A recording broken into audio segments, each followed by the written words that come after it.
In the most holy name of Allah, the Beneficent, the Merciful, I bear witness there is no God but Allah, who came in the person of Master Prophet Muhammad, to whom all praise is forever due.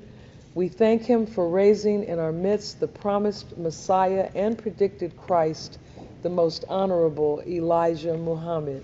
And we thank them both for their perfected representative, the Honorable Minister Louis Farrakhan.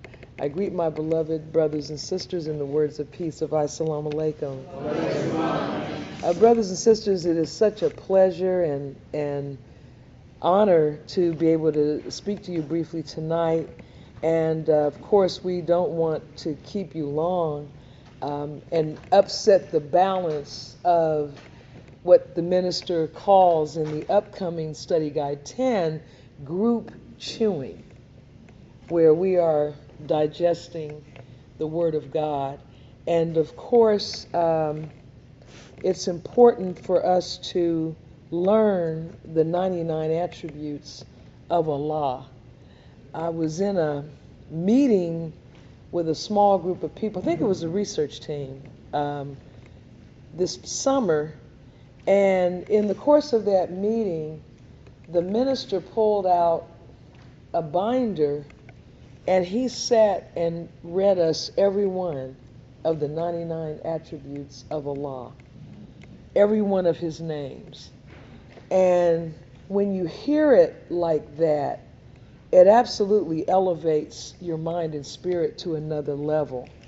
Now, looking back at Study Guide 9 and listening to the beautiful discussion in this circle, I was really amazed to see this again, that the name Rabbil Alamin, Rab, appears 960 times in the Holy Quran, more than any other attribute, which most times your mind would think beneficent, merciful. You know, Rahman, Rahim, because it opens up every surah, but except 9, but there's only 114 surahs. But when you think about it, our prayer, if you look at the first chapter or surah of the Holy Quran, Al-Fatiha, the opening, which it is said embraces the entire Quran, then we say, Bismillah Rahman Rahim, Alhamdulillahi Rabbil Alameen. We give all praise. We say all praise is due to Allah, the Lord of the worlds. So we're giving all praise to him as the nourisher unto perfection and the Lord, the one in power over all the worlds. So anything we want and need, all we need to get it is him. Well, I need people. Yes, you need people who he is Lord over.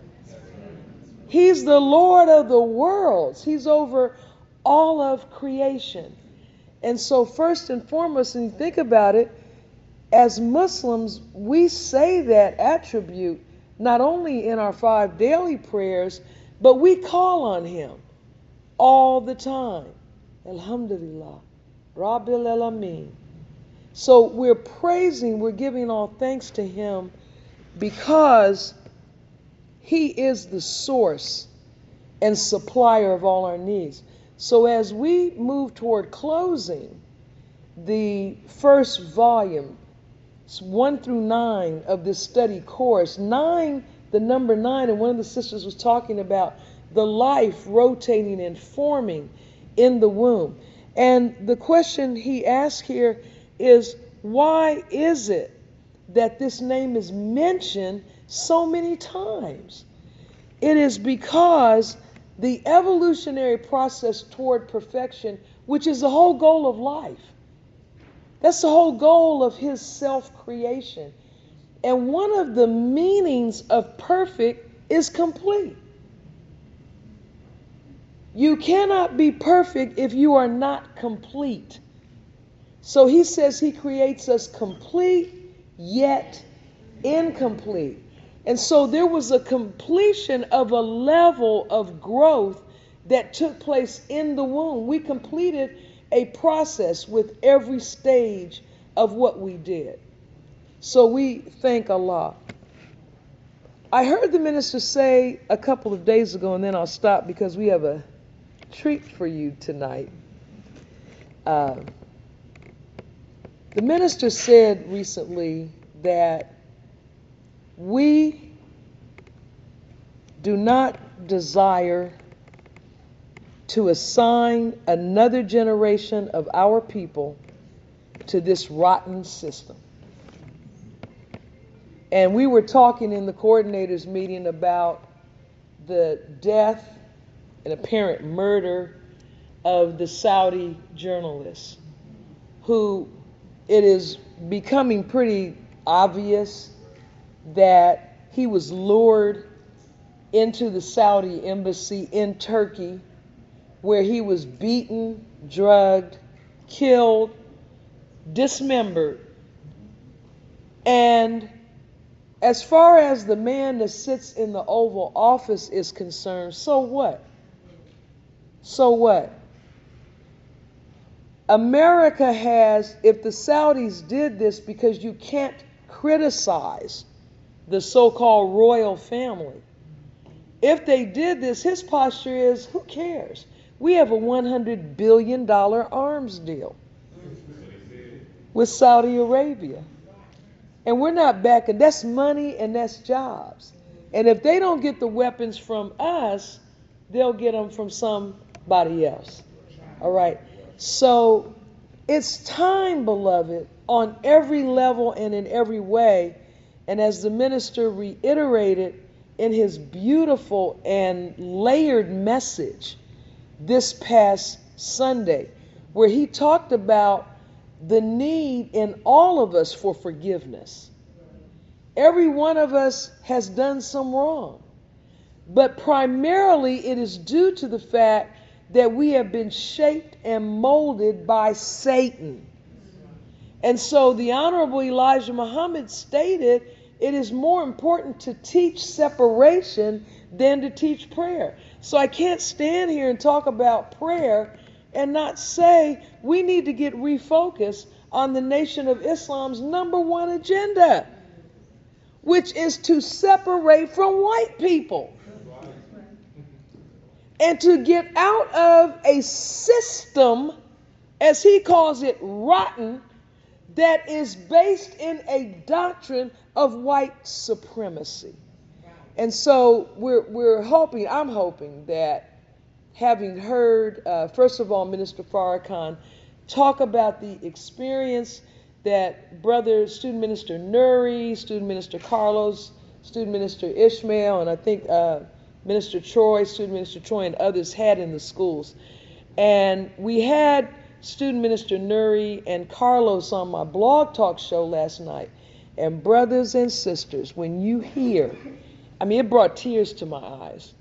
When you hear the impact that they had on our young people in minutes, where they walked into an environment of savagery, chaos. Why? Why couldn't these black teachers and principals control them? Because you are still, even though you mean well, you have the mind of a slave, because you think white people are superior to black people. So you see your own children through the perception of Caucasians. You get what you expect. When a woman's pregnant, you don't say she's hoping or wishing. You say she's expecting. So when you don't expect nothing, you don't get nothing. That's why our lessons say we love the devil because he gives us nothing. We don't expect nothing from him because he's God and we're low life. Well, Master Farid Muhammad busted all of that. when he made himself known in Detroit, Michigan. And now we've come full circle. He was God. Detroit ran God out of it. They ordered God out. So we had to go up there so that Detroit could atone. So that Detroit can step into her ultimate destiny, which is to be the new Mecca. And when the Muslims in the history of the Prophet had to go to Medina, it was in Medina, Chicago, where they grew into Muslims. Spiritually. Then they went back to Mecca, and that's where they experienced great wealth. Because all that the devil says about Detroit is a cover-up. It's ugly, it's poor, it's crime-ridden. Run, run. They tell all the white trash, run, run. But the wealthy white people are right there. They're not going anywhere because Detroit remains one of the most prominent areas of trade, international trade in the world. And it borders Canada. It fits all of the prerequisites that the Honorable Elijah Muhammad had for our capital. So we have to undergo this beautiful course, the experience of it is so beautiful.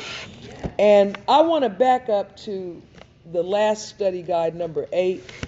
And remember, we had the 4 units of study guide 8 of building the will.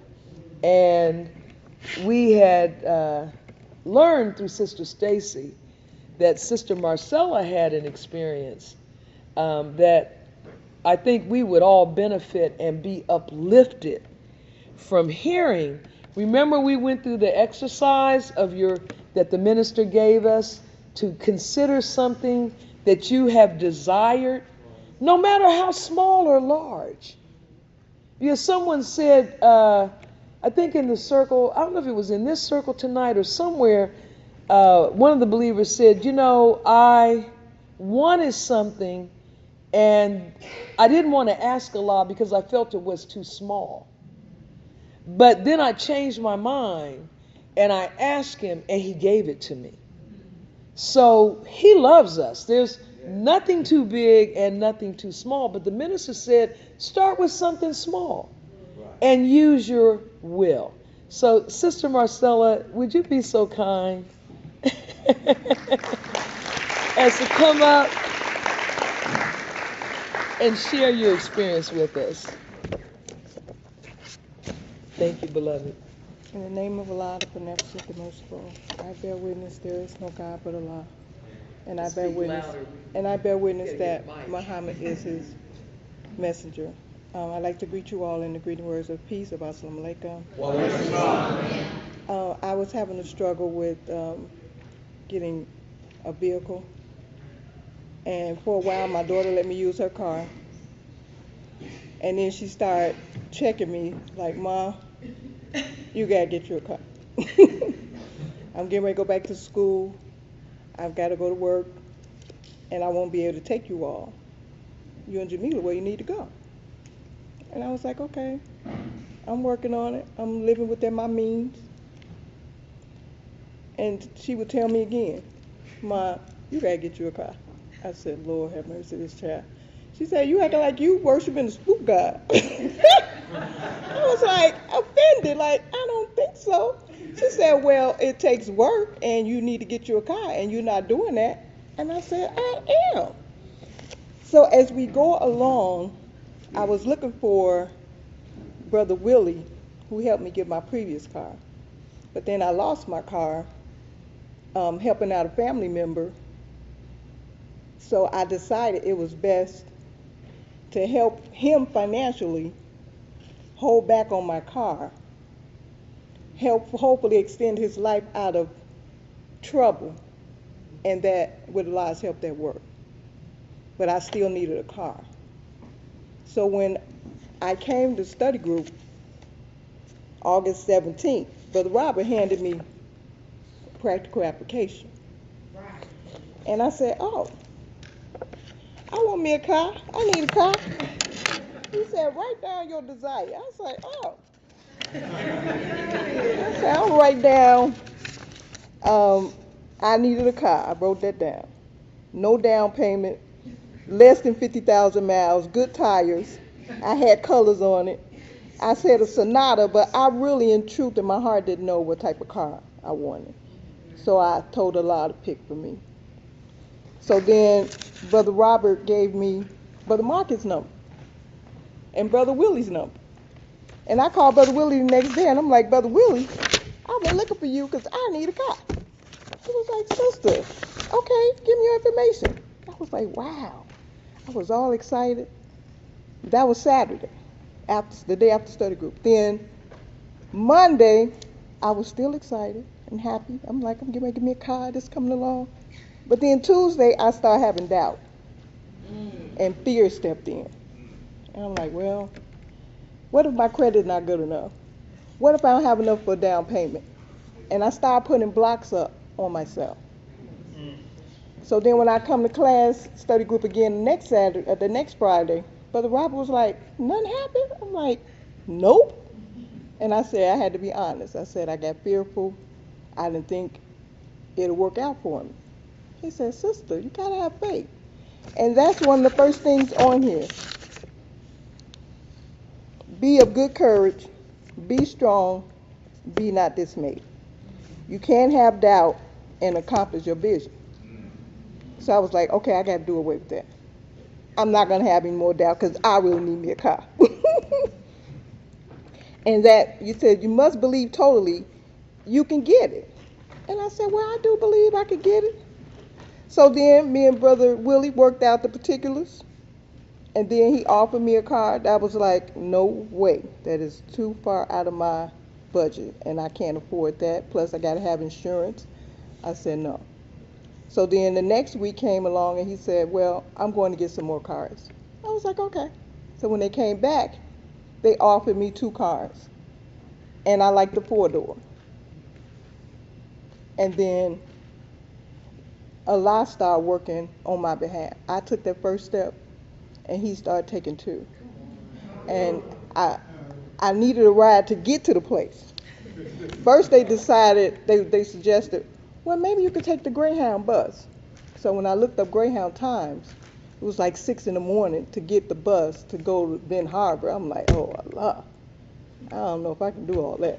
It could take like 3 hours to get me there at 3. I'm like, who gonna get me to the bus at 6 in the morning? I was like, okay. I just kept praying. Then they said, well, we'll send a car to get you. I said, what? After we worked out the particulars, and then Brother Marcus called me, and it was so beautiful, and I could feel Allah's spirit. He said, Sister Marcella, this is a nice car. I was like, that's Allah talking to me. He said, I said, oh God, I don't have the whole down payment. So Sister Jennifer said, well, just call and see what you need to hold it. I was like, oh. I called him. He said, you need $100.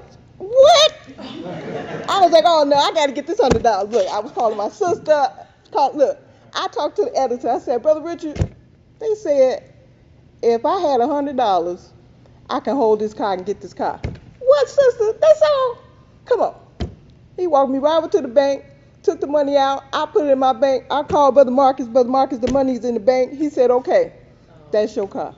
I said, oh, praise to Allah.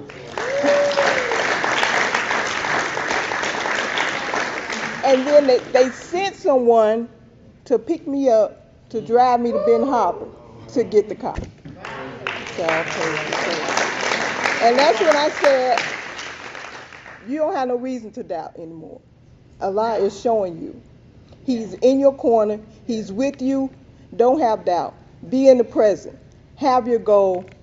And then I had looked on here and it said, you don't even have a word to go to strive for after. I'm like, do I have a word to go? I'm thinking I do, but I really didn't.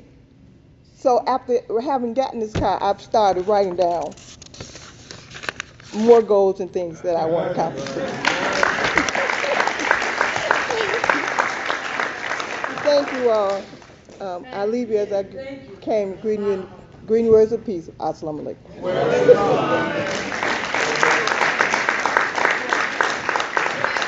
Another big, isn't that awesome? Can we all give her another round of applause?